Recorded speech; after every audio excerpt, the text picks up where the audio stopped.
بعض حضرات کو دیکھا گیا ہے کہ جب وہ ناخن کاٹتے ہیں وہاں پر یہ خاص ترتیب کا خاص خیال رکھتے ہیں، اور وہ یہ کہتے ہیں کہ یہ سنت طریقہ ہے۔ کیا ناخن کاٹنے کا کوئی سنت طریقہ بھی ہے؟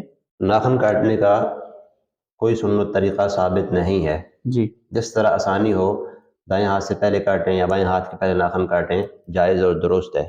البتہ چونکہ ناخن کاٹنا صفائی ستھرائی کا خیال کرنا ایک اچھا عمل ہے، جی جی تو اور اسی طرح نبی کریم صلی اللہ علیہ صلی اللہ وسلم علیہ نے وسلم۔ اچھے عمل کی ابتدا دائیں طرف سے کرنے کی ترغیب دی ہے۔ اس لیے اگر کوئی آدمی اس کو پیش نظر رکھتے ہوئے دائیں ہاتھ کی انگلیوں کے ناخن پہلے کاٹے اور اس طرح دائیں پاؤں کے انگلیوں کے ناخن پہلے کاٹے جی تو جی یہ بہتر ہے، لیکن اس کو سنت نہیں کہا جا سکتا کہ جی ایک خاص ترتیب سے ناخن کاٹے جائیں۔ دائیں ہاتھ کی جی شہادت والی انگلی سے شروع کریں، چھوٹی انگلی پہ جائیں، جی پھر بائیں ہاتھ کی چھوٹی انگلی سے شروع کریں، انگوٹھے پہ آئیں اور سب سے آخر میں دائیں ہاتھ کے انگوٹھے کا ناخن کاٹے۔ جی اس کو سنت نہیں کہا جا سکتا۔ جی جی البتہ بہتر یہ ہے کہ آدمی پہلے دائیں ہاتھ کا ناخن کاٹے پھر بائیں ہاتھ کے کاٹے۔